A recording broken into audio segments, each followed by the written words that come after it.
Hello मेरे प्यारे दोस्तों, कैसे आप लोग? ठीक है। तो फंक्शन चल रहा है, ठीक है ना। तो पार्ट वन तो आप लोग ने पूरा अच्छी तरह से देख लिए, समझ लिए। तो आज इस पे हम लोग क्वेश्चन देखेंगे और बहुत अच्छा तरीका से। देखिए, फंक्शन जो है ना, यानी फलन, अधिकांश बच्चों को दिक्कत होता है, डाउट होता है, लेकिन हम आपको ऐसे कॉन्सेप्ट से बताएंगे कि लाइफ में कभी ना तो भूलिएगा और ना डाउट में रहिएगा, ठीक है। तो देखिए, आपके स्क्रीन पे एक क्वेश्चन दिया दिया हुआ है। क्वेश्चन नंबर 1 क्या दे रहा है? कह रहा है कि अगर a इक्वल टू 0, 1, 2, 3 और b=7, 9, 11 एंड 13 तथा a से b में एक नियम है, यानी आपको जो फलन है a से b में एक फंक्शन है, यानी एक फंक्शन बोले तो कंडीशन, एक नियम है कि f(x) इक्वल 2x+7 है। x बिलोंग्स टू a, यहां दे रहा है कि x बिलोंग्स टू a, यानी x का जो भी मान होगा ना वो आपको a में होना चाहिए, वही x का मान होगा, ठीक है। तो साबित करें कि f इक्कैकी आच्छादक है। तो सबसे पहले आपको तो इक्कैकी जानना होगा। इक्कैकी हम उसको कहते हैं कि a का प्रत्येक अवयव b में होना चाहिए, भिन्न भिन्न प्रतिबिंब, a का प्रत्येक अवयव का प्रतिबिंब b में भिन्न भिन्न अवयव के साथ होना चाहिए, इक्कैकी। और आच्छादक ये कहता है कि b का प्रत्येक अवयव का प्रतिबिंब a में होना चाहिए। क्लियर? तो चलिए समझते हैं। तो सबसे पहले हम यहां पे क्या करते हैं, यानी x का जो मान होगा वो a में होना चाहिए। तो देखिए x की जगह पर क्या दिखाई दे रहा है? 0 दिखाई दे रहा है, ठीक है ना। x=0। तो जहां x की जगह पर 0 रखे ना, यहां जहां x है वहां आपको 0 रखना है। तो देखिए 2 में 0 से कीजिएगा 0 + 7=7। फिर 1 इसका नहीं रखना है, क्योंकि कह रहा है कि x का मान वही होगा जो आपका a में होगा। फिर 1 रखते हैं। तो यहां देखिए 2 और x की जगह पर 1 + 7, 2 एकम 2 + 7, 2 7 9। फिर x की जगह पर क्या रखिएगा? 2 रखते हैं। तो रखते हैं यहां पे 2 2 + 7, यानी x की जगह पर 2 डायरेक्ट भी कर सकते हैं। 2 रखिएगा तो 2 दूनी 4, 2 दूनी 4 और +7, 4 7 11। फिर क्या है? 2 तो रख लिए, अब 3 रखेंगे, 3। तो x की जगह पर 3 रखते हैं, 2 × 3 + 7, 2 3 6 और 6 और 7 13। डायरेक्ट भी आप कर सकते हैं, ठीक है। अब यहां पे हम एक इमेज बना लेते हैं ऐसे। ये आपका हो जाएगा a और ये आपका हो जाएगा b, और इसमें हमको फलन दिखलाना है, ठीक है ना, ऐसे। तो a का मान जो है वो रख लेते हैं 0 1 2 3, और b का जो मान निकला है वो हम लोग रखेंगे, ठीक है। वैसे भी यही वाला आप रखिए, समझ में आएगा आपको। क्या है? 7 है, 9 है, 11 है एंड 13 है। बस यही रखना है, इसके अलावा आपको कुछ नहीं रखना है। इधर क्या आ रहा है क्या नहीं है उससे आपको कोई मतलब नहीं है। जो बी में दिया है ना, बी समुच्चय में, वही रखना है। तो अब समझते हैं, अगर 0 रखें तो 0 रखें तो क्या मान आया है? देखिए यहाँ पे 0 रखें तो 7 आया है, तो ये 0 से 7 में। 1 रखे हैं तो 1 आया है, दिखाई दे रहा है ना। 1 रखे हैं, सॉरी 1 रखे हैं तो 9 आया है। 2 रखे हैं तो 11 आया है, और 3 रखे हैं तो 13 आया है। तो क्या इसका देख रहे हैं ना, आकृति यहां साफ सुथरा एकदम बन गया। तो हम लिखेंगे, चूंकि a का प्रत्येक भिन्न भिन्न अवयव, a का प्रत्येक भिन्न भिन्न अवयव b के प्रत्येक भिन्न भिन्न अवयव अवयव का प्रतिबिंब है। ये तो क्लियर हो गया। ए का देखिए सबका अलग अलग अवयव, बी में सबका अलग अलग अवयव का प्रतिबिंब है, ठीक। इसलिए एकाएकी है, ठीक। अब फिर इसके बारे में हम लिखेंगे आच्छादक वर्ग में, तथा बी के प्रत्येक अवयव ए के किसी न किसी अवयव का प्रतिबिंब है, इसलिए आच्छादक है, ठीक है, आच्छादक है। इस प्रकार, ठीक है ना, इस प्रकार F colon A tends to B एक एकाएकी आच्छादक है। ये आपको प्रूव करना था।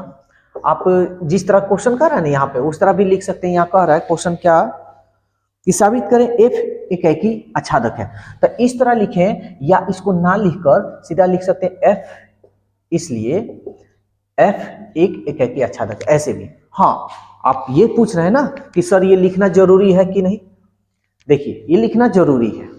अब पूछिए क्यों, और लेकिन फायदा आपको है, लिखने से फायदा क्या है आपको है। देखिए एक तो पहला बात कि आपको डिफिनीशन अच्छी तरह से याद हो जाएगा कि एकाएकी किसे कहते हैं।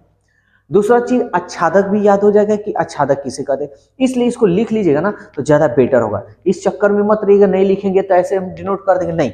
अरे भाई आप ना ये काम कर रहे हैं, लेकिन सामने वाला क्या जानता है कि आप क्या किए, मतलब क्या किए हैं, क्या नहीं, क्या कहना चाहते, क्या नहीं कहना चाहते। अब ये मत सोचिएगा, दिमाग एक्स्ट्रा मत लगा लीजिएगा कि ये सवाल पूछा है तो वो सामने वाला नहीं समझ लेगा, नहीं। आपको समझाना होगा, आपको समझाने के लिए ही क्वेश्चन दिया गया, ठीक है ना। तो अब तो समझ में आ गया एकाएकी आच्छादक किसे कहते हैं, ठीक है। तो इस क्वेश्चन का जल्दी से स्क्रीनशॉट लीजिए और इसके आगे एक और क्वेश्चन हम लोग देखते हैं। तो ये तो समझ में आ गया एकाएकी आच्छादक किसे कहते हैं किसे नहीं। अब क्वेश्चन नंबर 2 देखिए कितना बढ़िया क्वेश्चन है, और अधिकांश ये तो बच्चे देख ही कर पहले भाग जाते हैं कि भाई ये नहीं होने वाला, लेकिन ऐसा बात नहीं है। मेरे से अगर पढ़ रहे हैं ना तो मैथ को इतना इजी बना देंगे ना कि आप अपने सपने में भी नहीं सोचे होंगे कि इतना इजी हो सकता है। बस वीडियो को शुरू से लेके लास्ट तक देखिए और पार्ट 1 वीडियो जरूर देखिएगा। अगर लेकिन फिर भी सपोज दैट आपको अगर डाउट हो जाता है तो आप उसका जो क्वेश्चन डाउट हो रहा है उस क्वेश्चन का फोटो खींचकर डिस्क्रिप्शन में नंबर दिया है उस पर भेज दीजिए। आपका 24 आवर्स के अंदर वो वीडियो बनकर आपके पास चला जाएगा, ठीक है। तो चलिए क्वेश्चन नंबर 2 देखते हैं।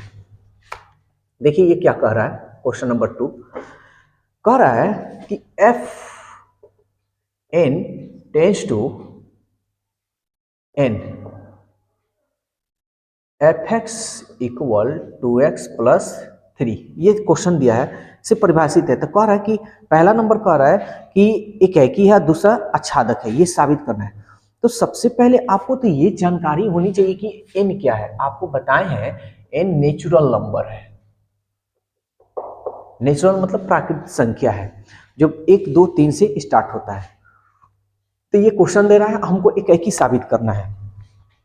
तो एकाएकी के लिए हम बतलाए थे, आप लोग पार्ट 1 में आप लोग जाकर देख सकते हैं कि x1 बराबर x2 यानी f x1 बराबर f x2, x1 और x2 दोनों अगर बराबर आप दिखा देते हैं तो समझिए कि आपका एकाएकी है।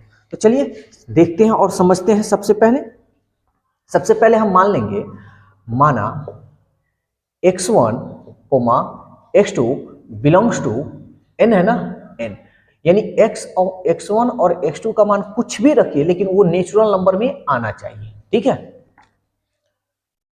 ठीक है, यहां डोमेन कर देते हैं, डोमेन n। अब ये डोमेन क्या है और कोडोमेन क्या है, देखिए हम यहां लिखकर समझा देते हैं। यहां पे डोमेन का मतलब होता है प्रांत, कोडोमेन का मतलब होता है सहप्रांत। जैसे आप ऐसे लिखते हैं ना, ऐसे, तो इधर वाला जो होता है ना, इसको आप बोलते हैं डोमेन। इधर वाला होगा डोमेन, लेकिन ये जो होगा ना, ये वाला, इसको आप बोलते हैं कोडोमेन। कोडोमेन, इसको भी आप कोडोमेन बोल सकते हैं, ठीक है ना। डोमेन कोडोमेन आगे हम पढ़ाएंगे भी। वैसे 11th में इसका कुछ हल्का फुल्का हम बतलाए हैं, आप लोग वीडियो देख सकते हैं। वैसे भी अब शुरू कर दिए हैं तो आपको पूरा डिटेल्स ही हम बतलाएंगे। तो x1 और x2 belongs to domain n, यानी डोमेन जो है ना पहले वाला, इधर जो भी होगा वो सब x1 और x2 बिलोंग तो करेगा, लेकिन किस में? नेचुरल नंबर में। जितना होगा ना सब नेचुरल नंबर होगा, प्राकृत संख्या। तो सबसे पहले हम यहां मानेंगे, फिर माना f x1 बराबर f x2, ऐसे हम लोग लिख देंगे, ठीक है। f x1 बराबर f x2 हम लोग लिख देंगे। लिखने के बाद से अब समझिए क्या करेंगे।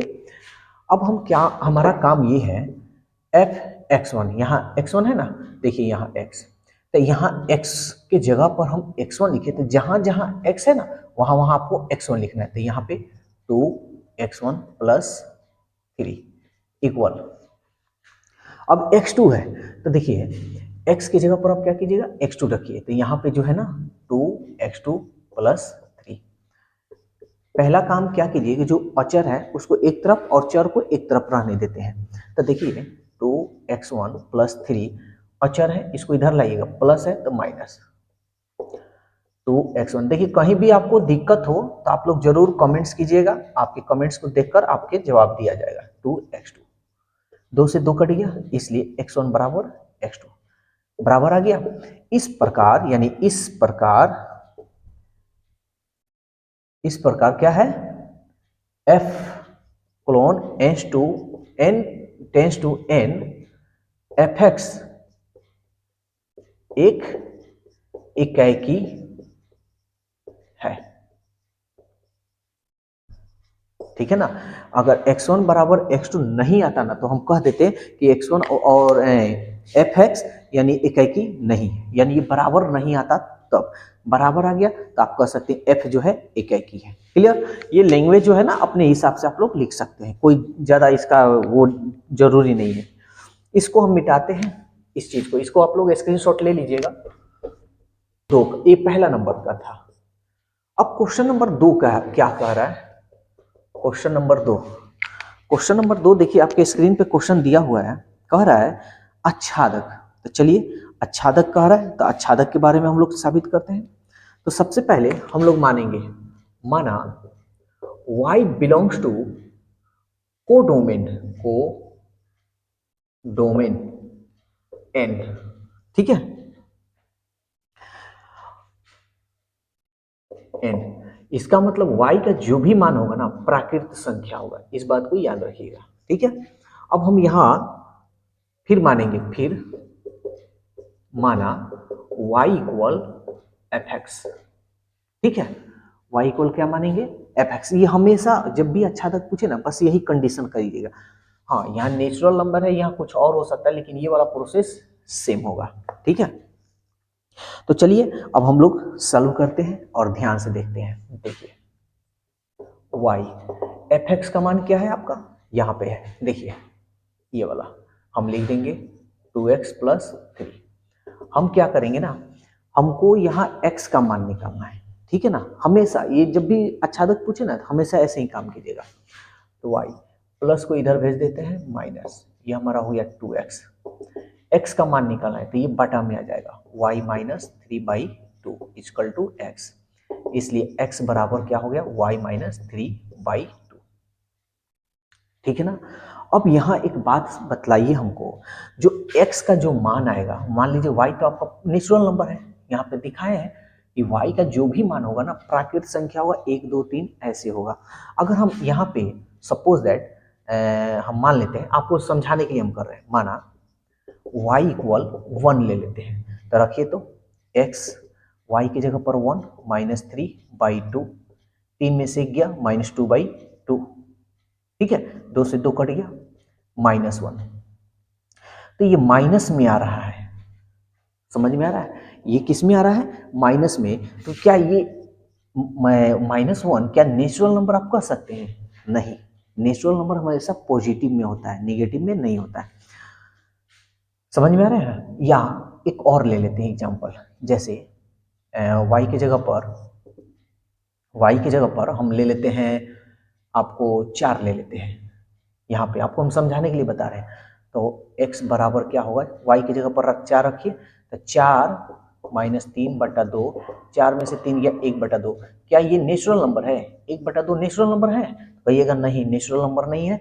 -1 नेचुरल नंबर नहीं है। ठीक है, तो यानी x का जो मान है नेचुरल नंबर में बिलोंग नहीं कर रहा है, नहीं ना बिलोंग कर रहा है। अगर ये सारा कुछ भी रखिए नेचुरल नंबर ही आना चाहिए। अगर ये ऐसा होता ना तो आप कह सकते थे कि ये आच्छादक है, क्योंकि आच्छादक का यही ना कहता है दूसरका वाला का प्रत्येक अवयव एक किसी न किसी अवयव का प्रतिबिंब होना चाहिए। लेकिन यहाँ कंडीशन लगाया था कि n जो होगा यानी y का जो भी मान होगा वो प्राकृत संख्या ही होगा, प्राकृत संख्या के अलावा कुछ नहीं हो सकता। तो यहाँ प्राकृत संख्या नहीं आ रहा है, इसलिए ये हमारा फॉलो नहीं कर रहा है, यानी इसलिए ये आच्छादक नहीं। हम लिख सकते हैं ऐसे कि चूंकि, ऐसे भी लिख सकते हैं यहाँ पे नॉट बिलोंग्स टू n। तो इसको हम समझाने के लिए किए हैं, ये लिखने की कोई खास जरूरत नहीं है आप लोगों को। ठीक है, इसको हटा भी सकते हैं। तो इसलिए हम यहाँ लिख देते हैं, इसलिए आच्छादक, क्या f आच्छादक है कि नहीं? तो हम लिख सकते हैं f आच्छादक,